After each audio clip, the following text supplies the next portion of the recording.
welcome to our Lunch and Learn today. I'm so excited to get started. We're here to talk about the power of story and motivation. I think so often we can think, whether or not we're a leader or we're just working with another professional, that by just telling somebody to do something, that they're just going to do it. Or if we can just increase their quota, that'll just put them over the edge to do what we want them to do. In reality, we know that people are motivated by the why. We're here to talk about storytelling. And stories can help drive home that why, drive home that stickiness of really, why is it important for me to actually pursue this task, but besides you just telling me that I need to do it? We've got an incredible guest with us today. His name is Christian Arriola. Christian is a partner at Nexstar Media Group. He's a YouTuber and he's a professional speaker. Christian, thanks for being here. By the way, we also have my co-host Tori here, who's going to also help ask questions during our interview today. But Christian, thanks for being here. No, I appreciate the time. I love talking about this topic. So Christian, if you could just, to get started, I know I gave a brief introduction of you, but could you tell us a little of your story? Since we're talking about stories, what is your story? How did you get into the work that you're doing today? For sure. And I think that, you nailed it right on the head. The fact that sometimes just giving the orders to someone and just telling them what to do really is not well accepted as when you share your story and you give them where you're coming from and they get to know more about you. As executives in companies, it's easy for people to think that it's easy to get there, it's easy to maintain that position, and they forget that we all come from the bottom, right? Like there's always a beginning.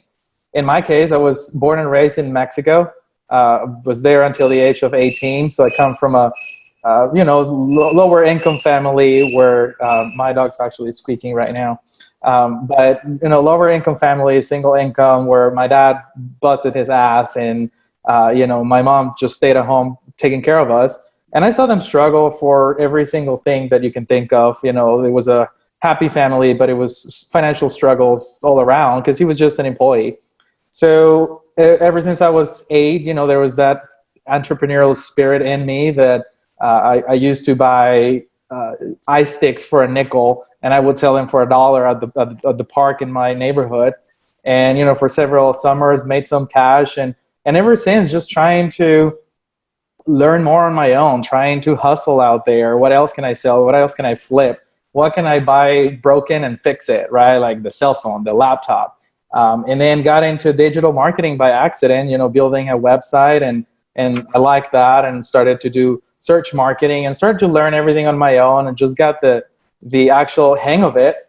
But it was tough, man. It was tough. I've started companies and businesses where they were total flops, right? One of them put me in bankruptcy because I thought it was a better way to approach it if I got loans and maxed out credit cards and go all in. And I never thought about, what if it doesn't work out? What are you going to do? Well, that's what happened, right? But up to this point, I still think that the fact that I made such big mistakes is that it puts me where I'm at right now. Obviously, the people that I work with are much older and they're, 20, 30 years of experience, that sometimes it's not about time. Sometimes it's, not having the fear, go do it, learn on your own, and you can save, 10, 20 years of experience learning through those hard mistakes. So that's where I come from. That's a little bit of where, how I got to where I'm at. That's a really cool and powerful story. There's a lot of things that come to mind. What's really fascinating about your story is that you're willing to be vulnerable, share about a failure that you had with a business where you were building it on a credit card debt and loans. What I find fascinating about that and fascinating about your story is, and this is just an assumption of mine. This is just an observation. I don't think it's actually rooted in any fact whatsoever, but I've seen a lot of people where maybe they grew up in single income home families where maybe their family wasn't as well off. They were perhaps a little more conservative with their actions. They weren't as willing to start their own business, willing to go out and try to do something different, but more or less, progress themselves, maybe get education and pursue more or less what we would call like the safer type of route. What made you want to go ahead and start your own businesses and pursue that and be willing to take the risk of taking out credit card debts and loans and all that sort of stuff? What was different about you that made you want to risk that to get to where you wanted to be? That's a really good question. I would say it's always been, I don't come from a entrepreneurial family. I don't come from, high executives anywhere around me. And ever since I was a little kid, I just remember looking at every family member around me and just trying to guess or admire or actually answer the question of why are they all stuck and not learning from their parents? Like, why did they not learn the lesson from the grandparents? Why are they all stuck on the same level? Nobody's really pushing it harder to achieve that next level and be the head of the family and be able to provide more and leave a legacy behind. So ever since, I remember the first quote that I ever heard was when I was 13 years old, and it was from Bill Gates. He says that, it's not your fault to be born broke, but it is your fault if you die broke and if you die poor. And that was really a shift, a mindset shifter in my life, because it really opened my eyes that it was up to us, right? Like, it doesn't matter where you come from, but it does matter what you do every day and where you want to end up in. So it was a matter of just really realizing that it's up to us and the decisions that we make that really opened my eyes and started to focus more on, how do I get there? What do I have to do? So I realized that, you can get to high levels of company executive positions and you can achieve greater things, but it's always the why. Like, why do you want to do that? Is that really something that is going to make you happy? Is that something that is going to make you that is going to fulfill you in life, or is just going to be a paycheck, or even if it's a 7-figure income from one job or one a salary, is that really going to make you happy? And to me, it was always the ongoing, never stop learning. So it was always like, how do I get better? How do I become better? What else can I do to? It's almost like, I like to call it that I don't compete against other people. I don't look at what others are doing, but what did I do last year? What did I do last month? Can I do it better? Can I do it faster? Can I do something bigger? So the first business that I started with the eye sticks, the second one, the goal was to be better and bigger, right? And then the third time, how do I make it better and bigger than the second time? So every single one, that has been the goal. How do I become a better person? How do I achieve bigger things with this business idea compared to the previous one, right? So whether I fail or not, the intention was not just make money, because obviously there's illegal ways to make money very quickly, right? Like, if that's your goal, you can go do it really quickly. But the goal has always been, how do I become a better person? How do I become how do I help family? How do I help other people while enjoying it, make what I want, and have a life where I just love what I do. And that's how it all started. That's awesome. That's a really great story. It's a really powerful story. And I can really appreciate hearing that. And I think you touched on the why a little bit. But let's break down the story component of your story, because it didn't, like, your story flowed pretty naturally. It made a lot of sense. It flowed. I think for a lot of times, a lot of people think to themselves, well, I don't have a story. I've got nothing to share. Nothing's really been impactful going on in my life. What did you do to start kind of breaking down some of the inflection points in your life to make sure that was, like, I guess in every story we're looking for an arc and then an inflection point.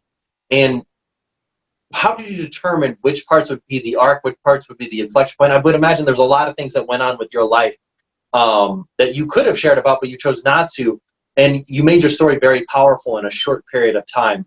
How did you go about doing that? I think, just I guess where I was going with that is, a lot of people think to themselves, oh, I don't have a story, or a lot of things have happened and I don't know how they go together. How can people work on more or less taking their own life experiences and putting into a nice, succinct story arc that is powerful and compelling?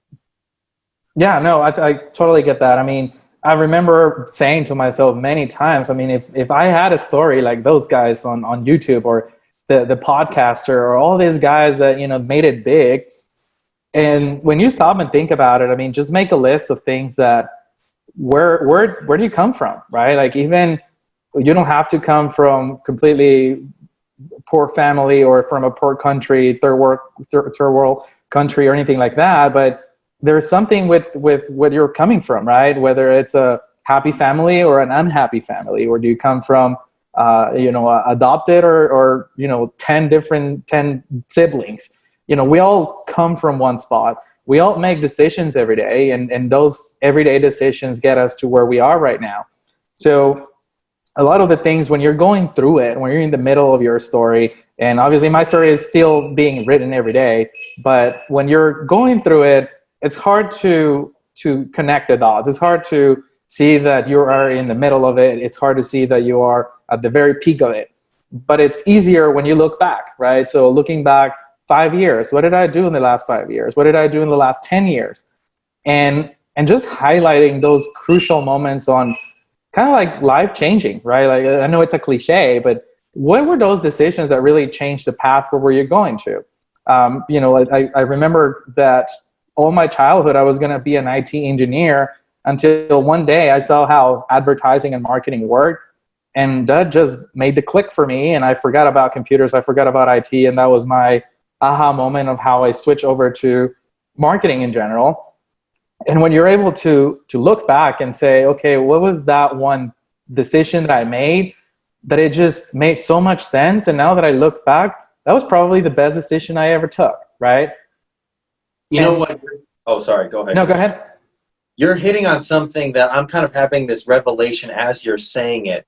Because I think you're talking, obviously we're talking about entrepreneurship. I've talked about entrepreneurship. You're talking about being an entrepreneur, but not everybody needs to be an entrepreneur to be in this part in their life where they're doing something great and meaningful. It just has to be meaningful to them. And I think what's really critical is that every person watching this, whether you're the CEO of a company or you're a professional within your company, when you're watching this, you made every decision up to this moment in time in your life because you thought this was the best decision for yourself in that given circumstance or situation.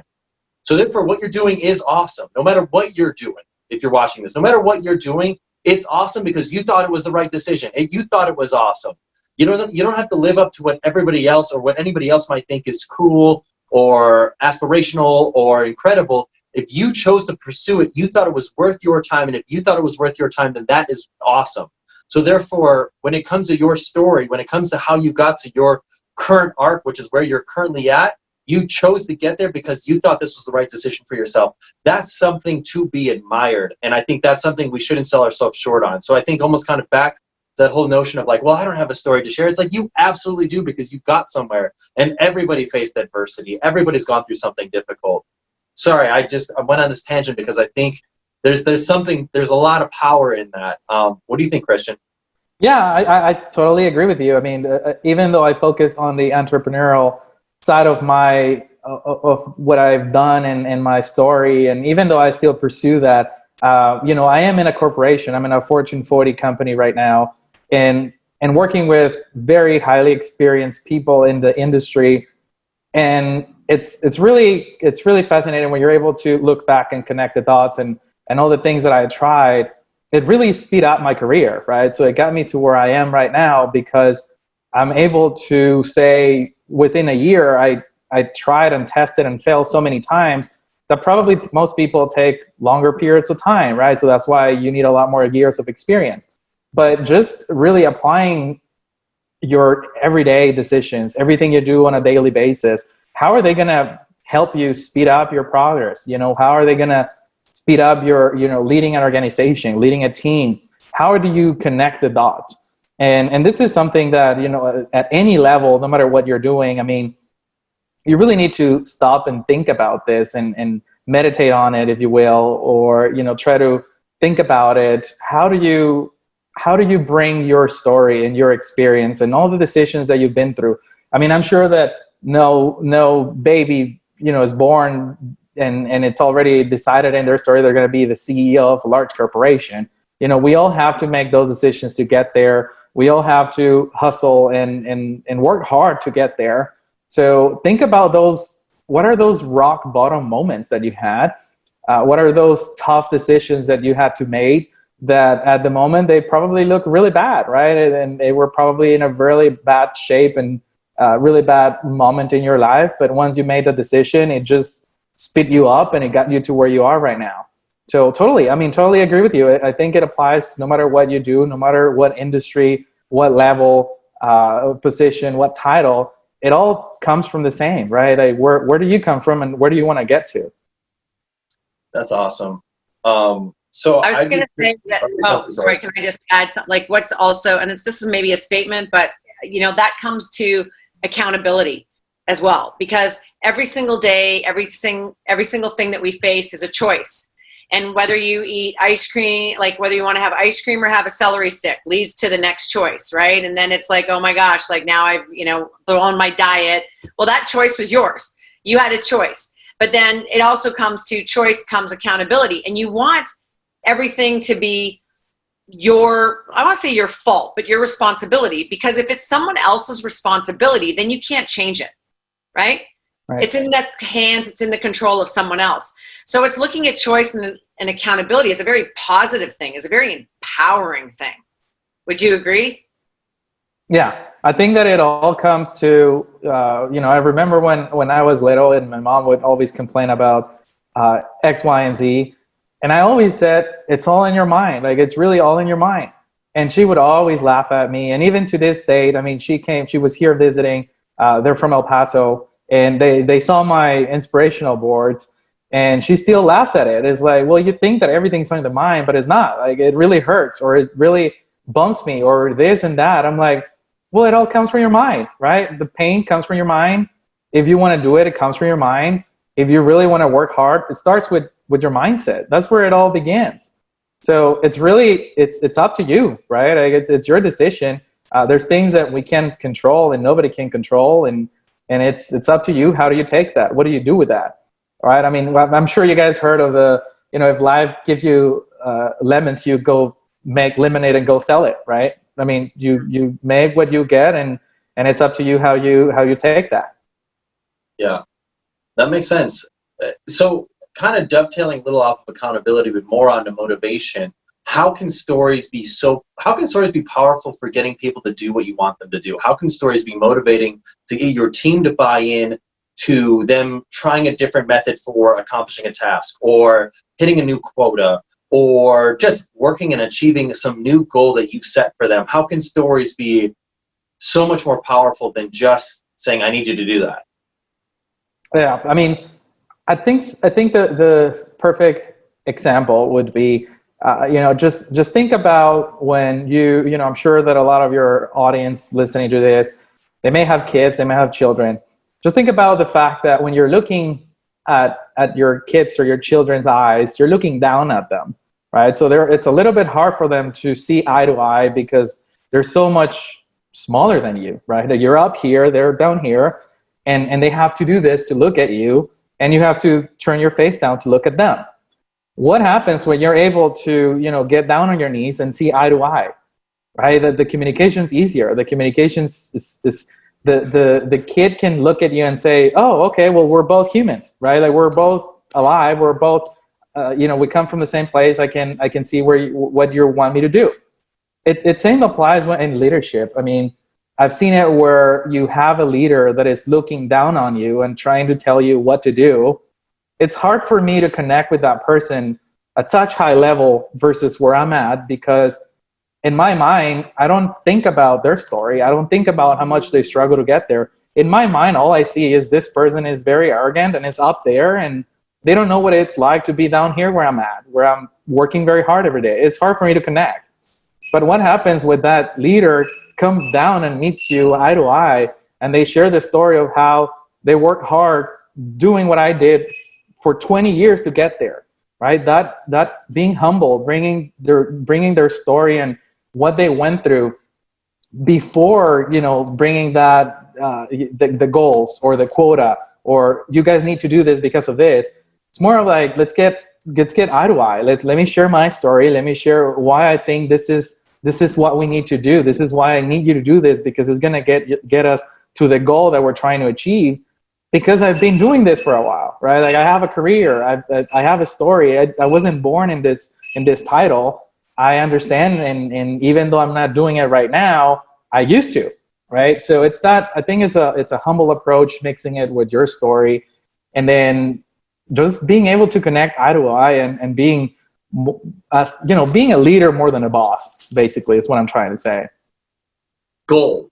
That was absolute gold. If you are watching this, rewind this by the next minute and a half, rewatch what Christian just said, that was gold. That was so valuable. Like, I didn't want to even jump in there. That was incredibly valuable, Christian. I think anybody watching this as a leader, if you're thinking to yourself, oh shoot, why is my team struggling with motivation, or why maybe do I have people leaving, or do I feel like they're not being as productive as I'd like them to be? It's because they're not able to relate to you on that level. That was so powerful, Christian. That was so cool. And if I'm somebody who's struggling to feel like, why is my boss giving me these tasks? I need to put myself out there and say, hey, share with me your story. How did you get here? Why is this important for me to pursue? This sharing of stories, this melding of minds needs to happen for people to be motivated to do tasks, because if they can understand that why, they can find out how they fit in the grand scheme of things. And I think that can be so not only rewarding, but powerful. It gives you a sense of purpose. Gosh, that was really good. So yeah, anybody watching and recording this, rewind by 2 minutes. That was so valuable. So Christian, let's talk about vulnerability for a second. Let's talk about vulnerability within that story, because I think that's the part that you touched on. I think you called it humility, being humble, but I think vulnerability is such a key component in all of that. It's just the ability to say, I've messed up. I've been in a weird, uncomfortable, not great situation before. This is how I overcame it, and this is how it relates to this circumstance that you're about to go through. But if you can, you're going to be so much stronger for it. Tell me about the power of vulnerability. Absolutely. I mean, it goes hand in hand. I mean, definitely agree with you. I think it's something crucial. It's something that you can relate to someone like that, right? And the perfect example is if you look back 10, 20 years ago, and we were looking at all this famous artists and singers, and you see them on TV, or you see them on a platform, and they're performing, and you see them way up here, right? Like they're so famous, multimillionaires, successful. They're singing and performing and traveling the world. They're, in your mind, they're a different kind of human being, right? Because they're so up there, and there's no way that you can see eye to eye with them. Well, what happened when, fast forward 10, 20 years, social media came to be, and these famous people now have Instagram accounts where they post stories about their life, and they're posting stories about what they eat and what they do at home, and how they're cleaning their house, how they're buying a new TV, how their furniture broke. And it's an aha moment, right? Like, you start seeing, like, oh, they're humans too, right? They're just doing something so good that they became, famous or millionaires or very successful, but they're humans just as me. And that's where they're more vulnerable in social media, for you to see that and for you to connect to them and see eye to eye. And really, it makes that instant connection to see, oh, okay, well, they're just like me. I mean, there's nothing different.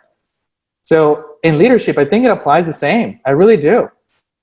Respectfully, in that scenario, I think I might disagree. And I only disagree in the sense, like, I see what you're saying. People share their intimate lives. But I think sometimes when it comes to social media, we see people in their powdered, puffed, most beautiful state. It's choreographed. It's staged for looking nice, and that might not actually be the most vulnerable moment.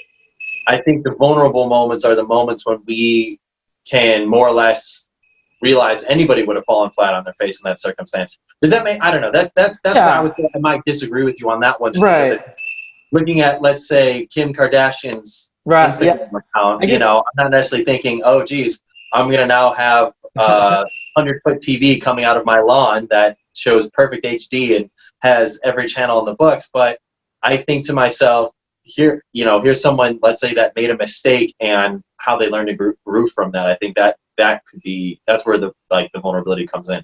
I don't know. What do you think? No, I think it depends. Yeah, I mean, that's a good point. I guess it depends on who we're talking about. I was thinking more about that social person that is sharing more of the behind the scenes of their story versus someone choreographed. Yeah, I mean, there's all kinds of people out there, so definitely not thinking of the Kardashians. So that's a good point. But Yeah. more on the side of, like, showing that you make mistakes. I mean, we all make mistakes, and it's an easy way to, well, obviously you have to accept it, right? Because there's people that won't accept it, and that's where you start to cross the line, and that's how people are very hard to connect with you. But showing that you have mistakes, you're not perfect, you don't know everything. That's why you have a team, and you're leveraging that team. and it helps you build that connection with your team to inspire them to keep, pulling them up instead of pushing it down. I think is really the key of how you can connect all the dots and how you can really, see eye to eye with them and don't really look down on them, because even though you might not be doing this on purpose, but it's very easy. It's easy to feel it. You can definitely feel it when someone's looking down at you versus someone that's looking eye to eye and trying to meet you and trying to explain why we need to do this, why we think this is the best thing for us to move forward. I mean, I'm sure that, yeah, as you're running your company as well, I'm sure you see this every day, right? Yeah, definitely. I know. I totally see where you're coming from with this. I think, I now totally see where you're coming from this. I think a good example of this that I can think of just off the top of my head is I think of somebody like, let's say, Tony Robbins. And when he shares his story, Tony Robbins, a motivational speaker, he talks about his story of when he was in his mid-20s getting his practice, his motivational speaking practice started. And I think he said he had like $16 to his name. And he went out to a dinner, which was like an all-you-can-eat salad bar, which was, I think, like $8 or $5 or $6. I can't remember. And he just saw this little boy who he and his mom were going out to dinner at that same exact restaurant. And he was just such a gentleman. He opened up the door for his mom. He pulled the chair out for his mom. He was just being a really cute kid that was like taking care of his mom for this dinner. And Tony saw it and he said, you're such a gentleman. I, can admire that you're taking such good care of your date. And he's just like, it's my mom. And he's just like, well, you're taking your mom out tonight.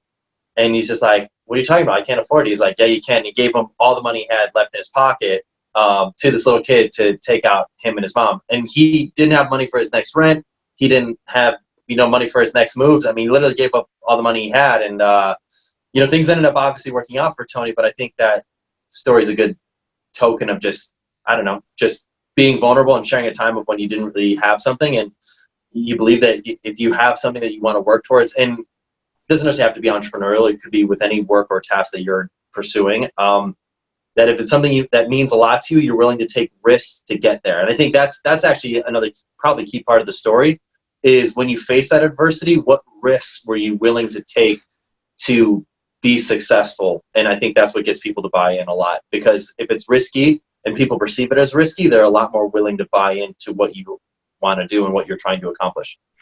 Yeah, no, that's totally true. I mean, when they feel the risk and it's coming from the leader and it's coming from somebody up there, well, they're going to feel it even 10 times worse, right? Because they're down there, they're seeing it. But when you see that confidence and you can see that this person is vulnerable and they're sharing their story, they understand what I'm going through, but they actually, because of everything they've done and their long trajectory, they can see ahead, right? They can see patterns and trends ahead before they happen.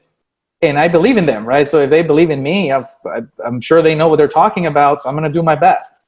So that's a key point. I mean, I think that even just thinking back about when I started making YouTube videos and the podcast, I mean, you look at people like Gary Vaynerchuk that have, over 1 million subscribers, and their videos, he has like 3 camera guys all over, and his content is amazing. And immediately you start thinking about it, you're like, how can I can't compete with that. But what happens when you go to their YouTube channel and you scroll all the way down to the very first video they posted? Compare your video to that, right? And I'm pretty sure you can do a better job than his very first video. And I can only say that because I did this. I went on all of the top entrepreneurial channels and I scroll all the way up to the bottom, and I watched their very first video and I said, oh wow, I can do something better than this. Right. So again, is where are they coming from? Right. I'm able to see where they came from. What was their beginning? And chances are you may be better off than their beginnings, right? Just because there's better cameras, there are better microphones nowadays. So your video is probably going to look better. So you're better off. But it all connects, right? It's the story. It's how you approach it, is being able to share that, the humble and showing that you're not perfect. I mean, you're really not perfect. And where you're trying to perceive as, I know it all and I'm perfect and you guys need to do what I say just because of the heck of it, it's sometimes is not the ideal way, right? Especially nowadays. I mean, I've seen it both ways where people try that way and I've seen it in a different instance where they come in and they say, well, this is what is going to happen. I've seen it happen before. If we don't hit our goals, if we don't hit our quota, this is what I've seen in the past. And if we approach it like this is what I can foresee that it could happen. So it's like I said, I mean, I think it's just a bunch of different things that once you connect the dots, you can see all around the 360 view, if you will. That's awesome. Christian, that's really valuable. I love where you had to say. I think this wisdom, this guidance is so powerful. I think really to just finish off the final point you were making was just having a paradigm, having a role model to look up to for where you like to be, not where they're currently at, but where they started, can be a great barometer for what you can focus on for your next step. Because if we try to focus on ourselves trying to get to this crazy scenario, we're just selling out for winning the lottery. That's not serving us. But if we can say, hey, here's a role model, here's a paradigm, here's someone that I look up to, that I would love to aspire to be like that. But as opposed to looking at them where they're currently at right now, look at where they first got started. That can be a great spot for me to say, okay, cool, this is what I need to do. This is what I could do to get me to where I'd like to be. It's almost like a virtual mentor. Almost, it's by almost seeing something in somebody else. You can see a path forward for yourself. Well, awesome, Christian. This was a great lunch and learn. I feel like I learned a ton from you during this. I think this was really valuable information. My final question is, how can our audience learn more about you? How can they connect with you? How can they connect with your work? How can they reach out and just interact with you? Absolutely. I mean, again, I'm very active on LinkedIn all over, so you can look me up. I don't know if you can share a link or not, but my name is Christian Arriola. You can find me there, connect with me if there's anything I can do to help or any questions that I can answer. More than happy to do it. My podcast is The Hustle Show, so you can find that on any podcast player or YouTube as well. I did a lot of interviews of very successful people trying to actually hear their stories and get to hear what happens behind the scenes versus the overnight success. So, there's a lot of interviews there as well. And then, just feel free to reach out. I mean, happy to connect with anybody. I think this was really cool. I really appreciate, the time to dig through these questions. And I love what you're doing as well. I think it's really fascinating and industry changing. And it's always good to get those mindsets and people like you that are trying to do things differently than what we're used to. Thanks, Christian. Appreciate it. Thank you all for being here. This was a great lunch and learn. Hope you have a wonderful rest of your day. I look forward to seeing you at our next lunch and learn. See you, everybody.